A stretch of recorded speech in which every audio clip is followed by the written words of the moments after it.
Well, hello and welcome to another edition of Health Solutions with Shawn and Janet Needham, where Team Needham discusses everything healthcare.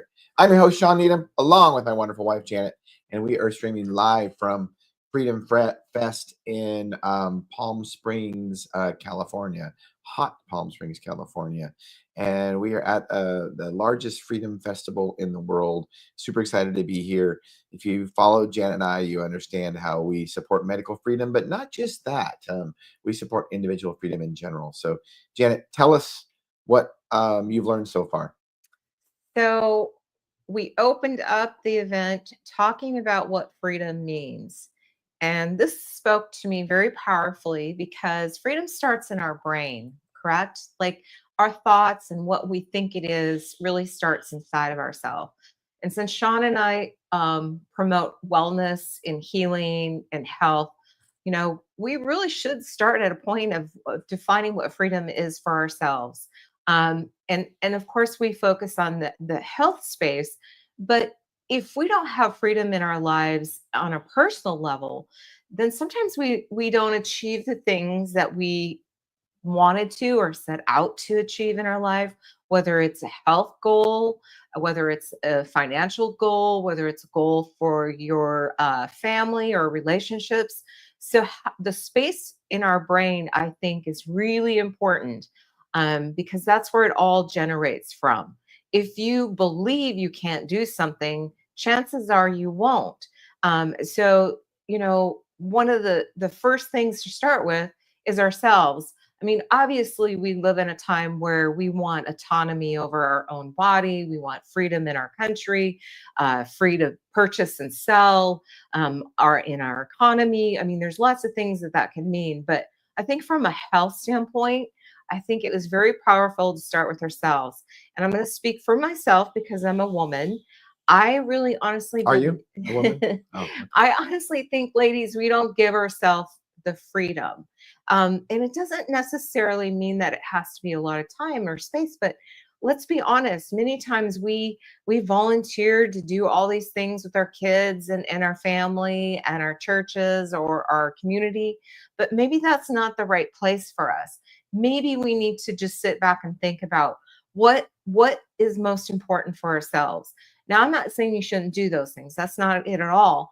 But if we want to be impactful in our lives and be happy with ourselves, sometimes it starts with the simple question of what is our why and where. And the only way you can really get to it sometimes is finding that space in your brain where you can calm yourself down, have no extra inputs. Like maybe it's you're outside for 5 minutes, maybe you're in a place in your house that's really comfortable, and you take that 5 minutes a day just to calm your mind, your body, and your do nothing. and your stress level. And then we can start asking, what is it that's really important to our overall joy in our life?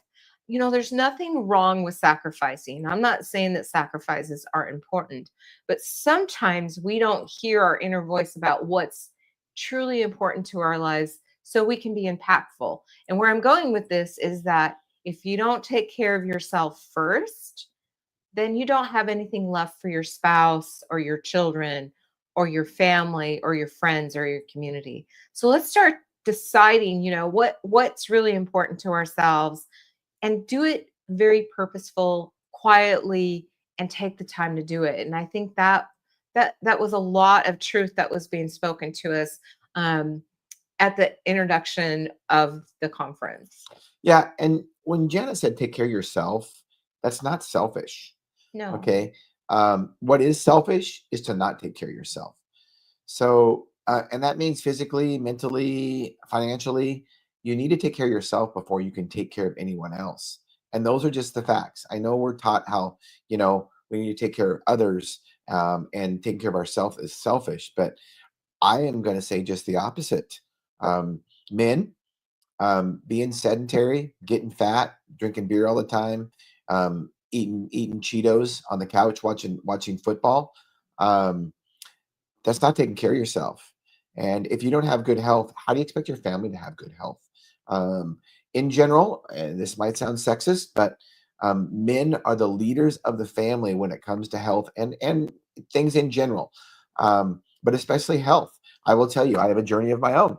I used to be obese. 15 years ago, I was obese. I was 60 pounds heavier. And the I can't expect my family to be healthy if I wasn't. I had a son, a 10-year-old son that was morbidly obese. And he was on his way to diabetes and all kinds of other health related consequences if he didn't make changes. How could I expect him to change if I didn't change? So if you don't take care of yourself, your family's not going to take care of themselves, and you're not going to be able to take care of your family. Those are just facts, and the facts of health is wealth. Um, so if we speak about being financial providers for our family, if you are not healthy, you are not going to be the best financial provider. Those are just facts. We can work harder, we can be more productive if we have better health. I agree with that. And sometimes in our culture, we just need to unplug. It's almost uncomfortable. And when they were talking about it at the conference, I can relate to this. It's kind of uncomfortable to say, let your mind be free, because you're like making a list in your brain. You're like, I gotta do this and this and this and that before I leave, because we're going to be doing this and that. And I'm not saying that writing down a list and being organized is wrong, but there is power in calming the brain and calming your body. It's no different than having a good night's sleep in many ways, because it clears your brain, it calms you. And our society is really bad about accepting that as humans, we need to find a space to be calm. It's very powerful, because think about the times where something catastrophic has happened. You know, and you need to decide how to move forward. Well, in those decisions and at those times, if you're calm and you can process things, then you make better choices and decisions. And I think that was very powerful. um, we have a friend who's always told us, give it the 72-hour rule. Well, maybe you don't need that much time, but you know giving yourself time can be very impactful on what choices and decisions that we make. So free yourself of those deadlines that you've put on yourself. Now, obviously, we don't want people to procrastinate when there's things that have to happen, but there's a place and a time to accept that. And I think our culture is really bad. So unplug from the phone, unplug from the TV, unplug from the computer, unplug from other people. Find your space for a quiet time. And I think that could be a very healthy thing to do. And we haven't talked about that a lot. That was one thing I was like, yeah, that's a really good point. Yeah, for overall health, he called it the power of pause. Yep. The power of doing nothing. So the power of pause. And I am going to personally try to implement that. And I'll be honest with you, it's been since we got up this morning, I've been going to implement that, and I just don't. I mean, so you have to pick a time and just do that. Um, and don't call it selfish. Actually, it's selfless is what it is. Because if you don't take care of yourself, you're not going to take care of everybody else. What are some other things? Jen already said it, but knowing when to say no, and that includes um, so many different things. Whether it be going to a wedding, whether it be going to a birthday party, whether it be going to somebody that invites you to lunch. Um, and you just have to learn to say no. And just like that, you don't have to say no, blah, blah, blah, blah, blah. Say, no, not going to work out. And you don't have to have an excuse for it. Just say no. It's really that easy. Well, one of the things I think that people can use, and it's true, maybe your plate is full. So just say my schedule's full. That's all. You don't have to say, you know, next time, or, give them a lot of excuses. Just say no and become comfortable in it. And it's an easy word, but it's very difficult, I think, sometimes for some personalities, to say no. and, it's been great hanging out here with like-minded, liberty-minded people. And for those of you and I for those of us, for those that follow Janet and I, that it's not just about medical freedom to us. We believe in liberty way, and all kinds of freedom way before COVID. In fact, I wrote a book about it. I'm sick and how the government ruined healthcare and how to fix it. And it was the #1 seller on Amazon. It got released in December 24th, Christmas Eve, 2019. So, a month or so before COVID came out. And I don't believe in coincidences. It came out. It was perfect timing, and it's more pertinent than ever during COVID and even now. Because one of the ways to have freedom in general, medical freedom, is to liberate yourself from the system. And the way to liberate yourself from the system is take care of your own health.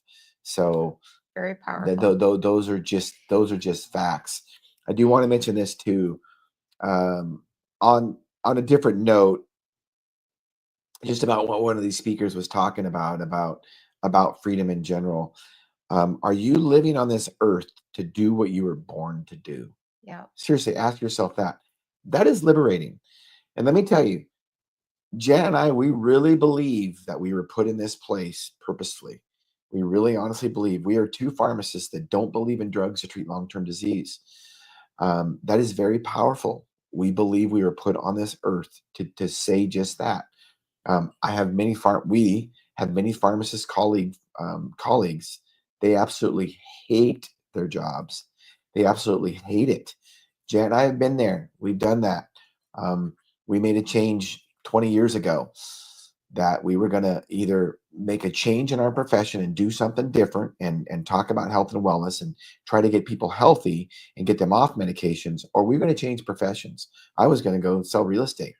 Well, I think that's very powerful about what Shawn said, because, many times you've put so much into doing something and you recognize it's not making you feel fulfilled.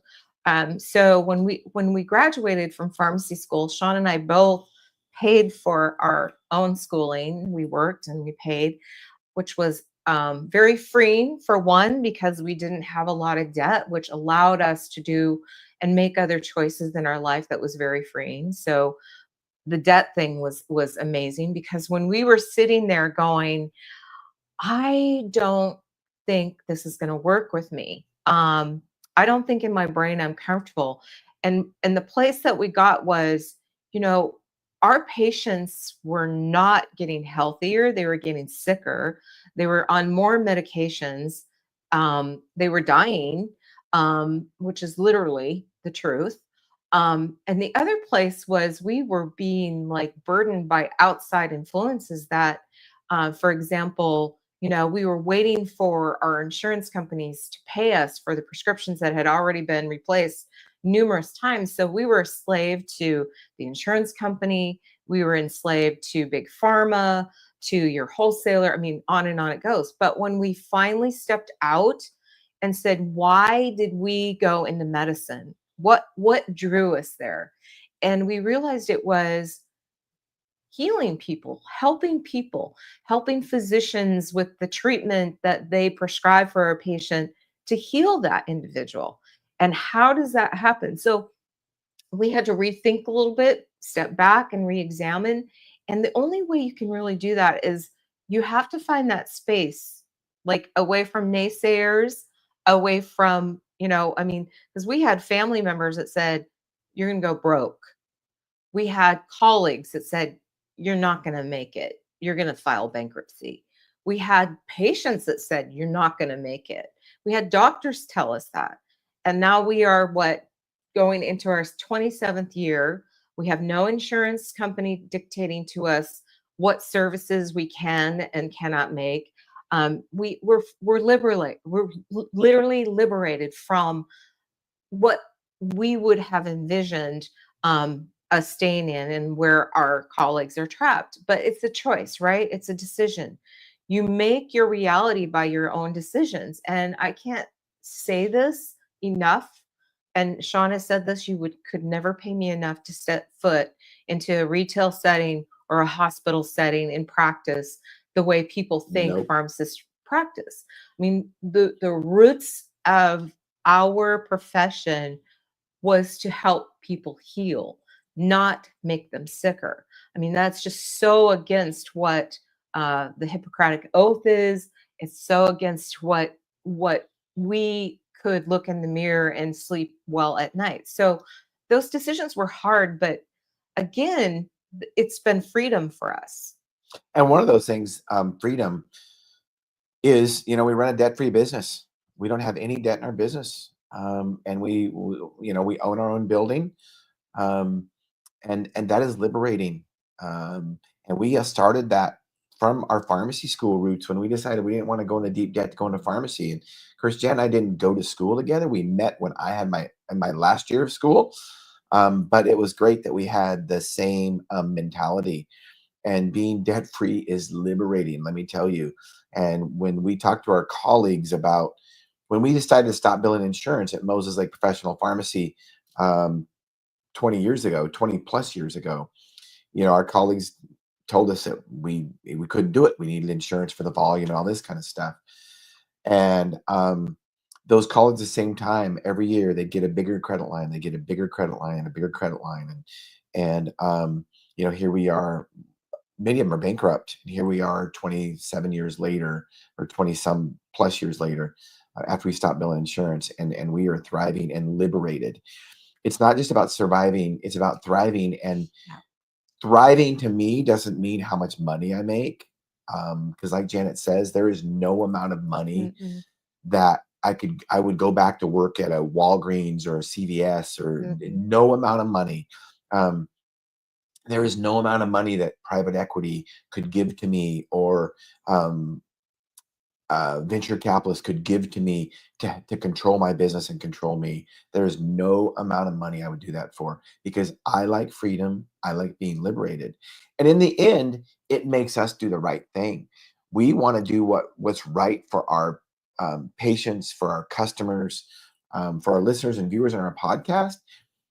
Because we're not a slave to somebody else. We don't have any debt for somebody else to tell us what we can and can't do, or can and can't say. That is liberating and priceless. Yes.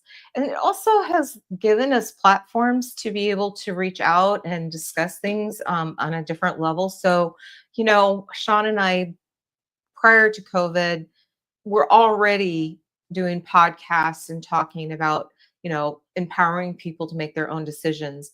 But since then, it's even, since we went through COVID, it's even hit us even harder that, this message really needs to be shared, that, our health is not a red or a blue issue. It's purple. It's everybody, right? So no matter what you think about something, we should all have a platform to discuss it.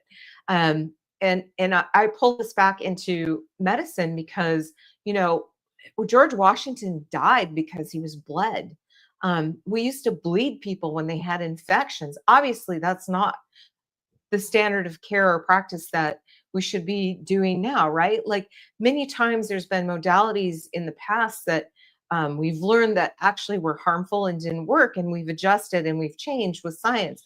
I mean, it's simple. The one story that Shawn and I have talked about before of when the midwives were delivering babies, and their babies and mothers did better than when the physician was delivering the babies. It came down to the physicians were handling cadavers and then going up and delivering babies without washing their hands. So sanitation was and washing hands was the game changer. So we have to open our minds up and not close them by whatever view that we might have of this world, and realize that freedom comes from allowing other people also to share their ideas and their thoughts, in order for us to come together and say, okay, what's going to work the best for all of us. And many times I find this really funny, and I usually am very quiet because I let people say things and go on. But when it comes down to personal attacks and coming down to, quite trying to scrub somebody's words and not allowing them to use their words, we don't have freedom anymore, folks, and it's going to harm us. Having ideas and putting them out there and having discussions actually increases the amount of freedom we have, whether it's medical, whether it's our business, whether it's our country. And freedom is not, taking some medication every day to Nope. to prevent a disease or to stop a disease, which no medication really prevents or stops a disease. It might treat symptoms, whether it be a blood pressure medication, whether it be a medication for type 2 diabetes. To be It's disempowering to Right. be on those medications and have to be a sucker to the system, a sucker to big pharma, a sucker to your doctor that's prescribing them. That's not what we want. We want you to be liberated, and ultimately, your lifestyle matters. So we preach it over and over again, but it's the three things: sleep, diet, and exercise. And some of the things that we're talking about today, being free in your mind, being Yeah. free. Um, taking time for yourself. Those are all part of it. I want to go back on knowing what are you doing what you're put on this earth to do. I just want to go back and reiterate that. And I want to say this. If you are in, I've got colleagues that I work with or that I've worked with since pharmacy school that they're friends of mine, and they absolutely hate their profession. And they've been doing it for 30 plus years. What a miserable life to lead. I'm just going to say that. Just because you went to school to do something doesn't mean you have to do that the rest of your life. And I could never imagine doing something that I hated for that long. So if you don't like what you're doing, change it. Right. Don't. And I don't feel sorry for people in my profession that bitch and complain about it all the time. It's like, you can change it. And they're like, oh, they have all kinds of excuses why they can't. And then they Mm. say, well, you and Janet are different and all this kind of stuff. Look, they No. were in the same situation I was 35 years ago. They went to the same pharmacy school. They probably had, better economic situations than both Janet and I grew up in. And that they made individual choices that ended them up like this 30 some years later. Well, just recognize that you can change that today. This is very powerful for us in the medical industry, for Shawn and I, because we're seeing physicians step away, surgeons step away, pharmacists step away, changing a path in their career, and they are doing really well. You don't necessarily have to change the wheel. You just have to step out of the box. And there's parallel things that are happening in our country right now. There's as from a patient side, this is amazing because now you have some really good providers who couldn't be a part of a system that was, taking people down the sick care and the drug dealing side of medicine, and stepping out into the cash part where, they're you are their patient, not the insurance company, not the CEO, not the government, because let's face it, insurance is regulated by the government, right? We're stepping away from that, and more people are doing it day in and day out. So there is amazing places that we can all go for healing, as well as a professional to step out and say, hey, there's we have a friend that um, he started a practice in a low impoverished, low income area in Yakima, Dr. Edgley. How many people does he have? 2,500 people And come to see him, or right, he has a panel of 2,500 patients. He's got other doctors to help him. right, But, in a small town right, that's not known to be wealthy, right, they pay him a monthly fee, a cash fee without insurance. right. Dr. Story, who is in Moscow, Idaho, has um, started out because he did not want to continue to work for a hospital system that told him how and who he was going to take care of. His story is amazing. It's changed himself, his family. He has providers. I think he has like 5 I now. think so. But here's the cool thing. In this process, he's learned from the Surgical Center of Oklahoma how to open up a surgical center so people in the Northwest, in the Idaho, Eastern Washington now have a cash surgical center, all inclusive, amazing prices, amazing service. And, Transparent, no surprises. and this is huge. Veritas Surgery, check him out. This is huge because it's impacted himself, his wife, his children, his community, other other other practicing uh, providers, and bringing them into liberty and freedom, because now they are practicing in a way that they love, that they are happy. And that's one thing too, that when we toured the Surgical Center of Oklahoma, Dr. Keith Smith took us, the founder, took us on the tour of his facility, sat down and had lunch with us. And you know what we loved about it? He was happy. Yeah. I haven't been, and nurses probably, you could speak to this louder than anybody else. Surgeons usually are not the happiest people on earth. They're usually, you tiptoe around them. His surgeons are happy or they don't stay, right?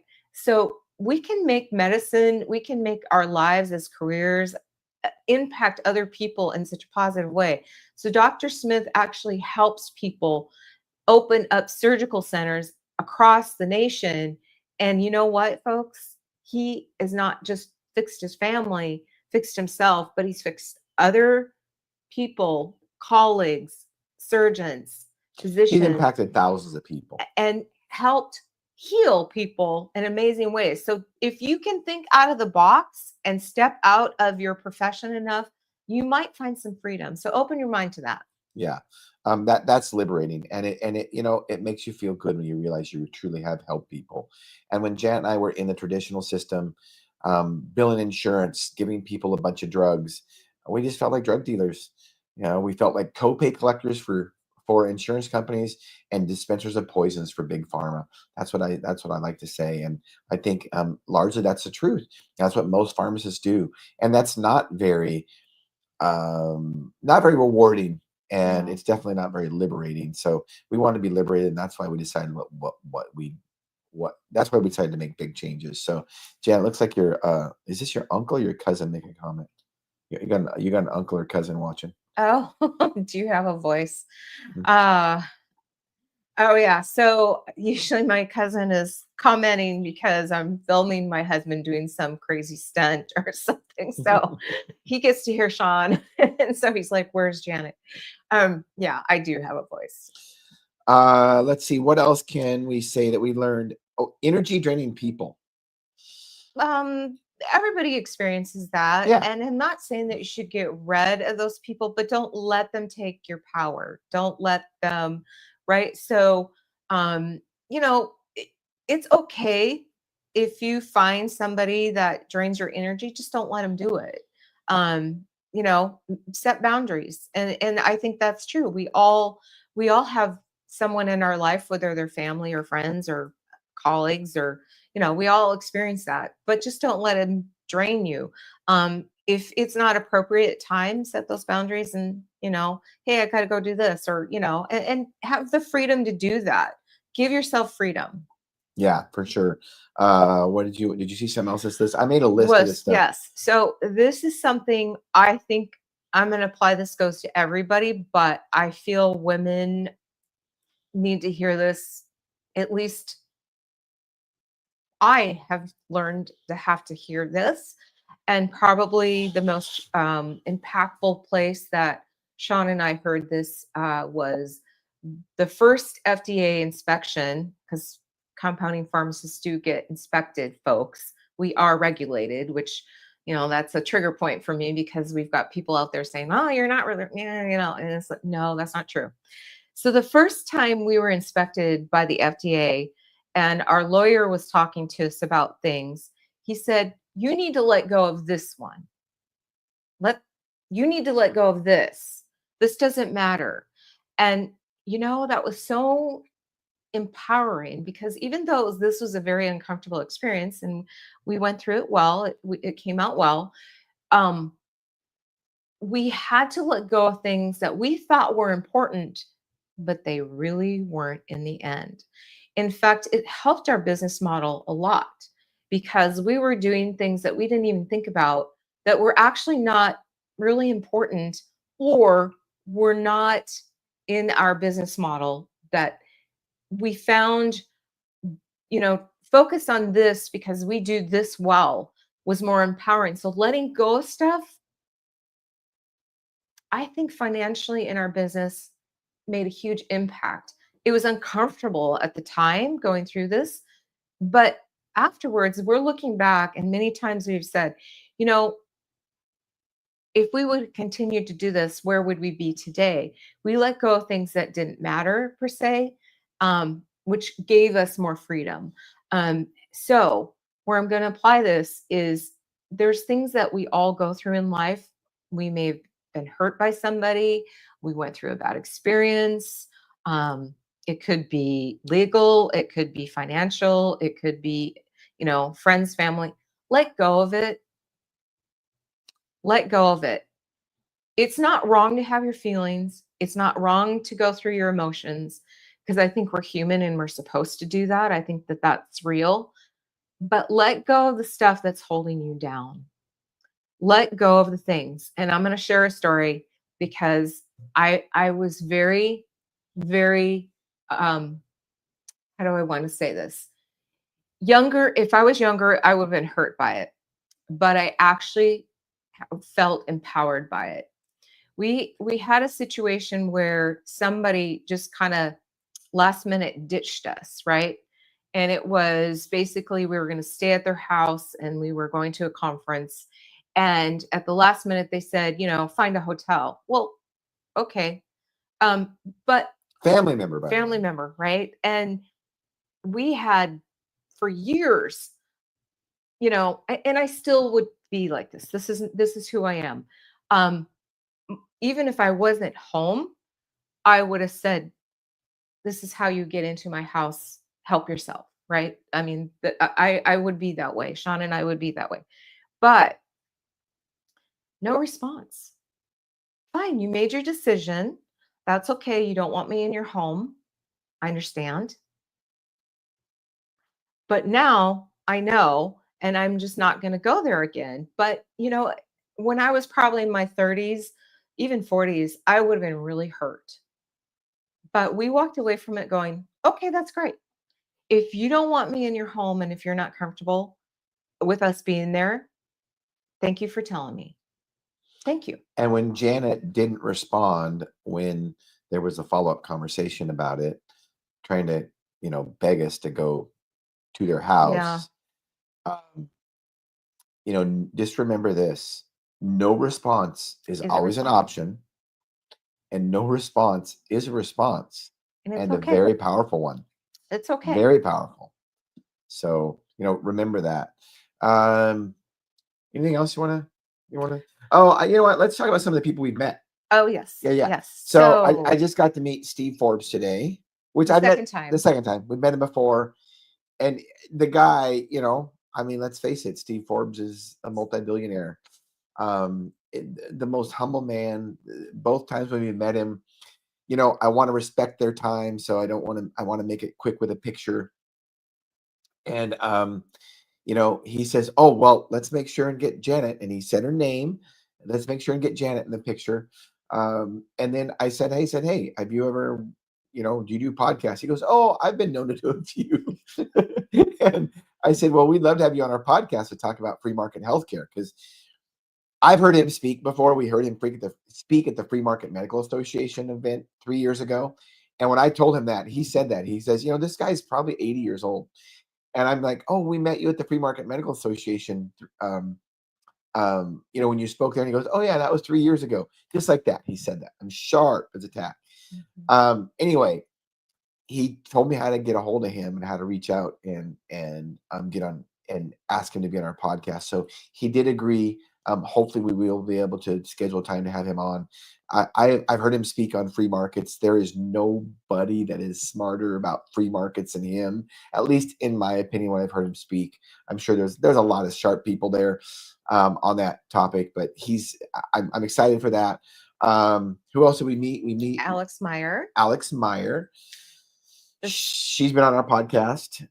She runs a nonprofit in California, basically for medical freedom. Look her up, Alex, Alix Meyer, like Oscar Mayer Wiener, Mayer, right? Mm-hmm. And who else do we get to meet? Jennifer Say. Yep. Jennifer Say is XXXY Athletics. She's a big proponent of keeping males out of female sports. Look her up. She's been on our podcast too. Twyla Braze. She's free market healthcare. She's a nurse. We met her. She's been on our podcast. Who else did we meet so far? Well, we didn't meet, but we participated and listened to the High Wire live with Del Victory and Del Bigtree. And the conversation was basically about some of the changes that are going on right now in the news which is exciting. So if you haven't listened to High Wire, you might want to tune in. And basically, it's not, it may not be for everybody, but I do think there's a lot of stories on that. We saw Dr. Malone. We didn't really spend a lot of time with him, but Dr. Malone is here at the conference. Kennedy. Oh, Kennedy. Yeah. Kennedy from MTV 30 years ago, 35 Yeah. years ago. She's a big proponent of liberty, and she always has been. So we didn't get to meet her, but she's a speaker here. She kind of opens up the conference every day. So we got to see her. We saw Spike Cohen for a short period of time during the opening. Spike Cohen was a libertarian vice presidential candidate with Joe Jorgensen in 2020, and he was on our podcast too.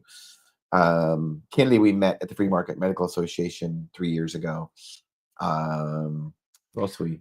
Well, we've talked to a lot of people throughout the United States. We've talked with people from other countries. One gentleman was from South Africa. We've talked to people from Germany, the UK, Spain. The fun thing about this conference is that ideas are coming, and very clearly there's people from all different viewpoints. But the fun thing about it is that people are here to be open to other people's platforms and other viewpoints. And I think that's amazing, because we need that in all areas of our life. How we think and how we do something, somebody else might have a better idea. And I think that's exciting to me. Very exciting. And as apathetic or as pessimistic as we might become with what we see going on in our country, especially when you talk to people from other countries, the United States is the greatest country in the world. That's why we have an immigration problem, because people want to be here. People want to come here. I don't know of another country that really has, the immigration problem like we have, because we still are the beacon of hope in the world. It's why people want to be here. So it's important that we understand those things and be optimistic for our future, and not just for us, but for our kids and our grandkids. And that's why we do this. That's why we fight for this. Janet, anything else? No, we're excited. We got a few more days to go and listen to people and learn, what they have to say and what to offer. And that's exciting, because there's many times that, I think I might have it right, but somebody else might have the better answer. So, that's fun. Meeting people that are in our profession, people that aren't. It's a fun thing, and hopefully we've made some good friendships in the next few days as well. Yeah. And one thing I kind of want to go back onto is, doing what you're born to do. Yep. And I would ask yourself this too. We think it's kind of sad in America that there's so many people that know the day they're going to retire. And one of the things that's kind of liberating about the people that were around here, that were around at this environment, is that there's a lot of people that are, elderly. I guess how you define elderly. But I mean, a good example is Steve Forbes. Steve Forbes is 80 years old. He's still working. Okay. And, you could argue all you want. Well, he's a billionaire, and, he's created a life for himself that he gets to do what he wants to do. Okay. And all of us have that opportunity. You just might have to make sacrifices, and that's okay. But if you were one of those people that are just looking for the day that you can retire, let me just tell you this: retirement is a recent made up word within the last 100 years or so. It's a word made up by the government so they can pay us Social Security for peanuts, if it's ever there, when we get there, and they can control us as slaves. Okay. Retirement is a government made up word. If you look at generations ago, Jen, I talk about ancestrally speaking when we talk about health, whether it be sleep, diet, and exercise. When we talk about that, we talk about, what did our ancestors do? Well, what did our ancestors 5 or 6 generations ago do? Did they retire? No, they never retired. Did they work less? Yeah, probably. They work differently. And that's okay. Right. That's perfectly fine. Maybe they weren't the ones swinging hammers. Maybe they weren't the one on the farm, swinging the sickle, cutting down hay. But they were maybe the one overseeing the people. Maybe they were the one driving something, doing less physical labor. Retirement, we are not meant to retire. And if you want to, first of all, stay healthy, you won't have to retire physically, but also pick something you love to do, and you won't work another day in your life. But remember this too, folks. I think there's power in the wisdom as we age. And listening to several people as we're at this conference, um, age shouldn't be something that we just stop listening. We just stop listening to somebody at a certain age. Dr. Steve Forbes, we've sat through some of his speeches, and the man doesn't use a card. He doesn't have a No cue prompter. cards, nothing. And he is witty and on task Yeah. and dynamic. And what that brings to me is that, let not age be a restriction for you. You still have something to offer in an impactful way. It might look different, but don't sell yourself short. And like Janet says, you use your age to your advantage. Yep. And with age comes wisdom. Use that.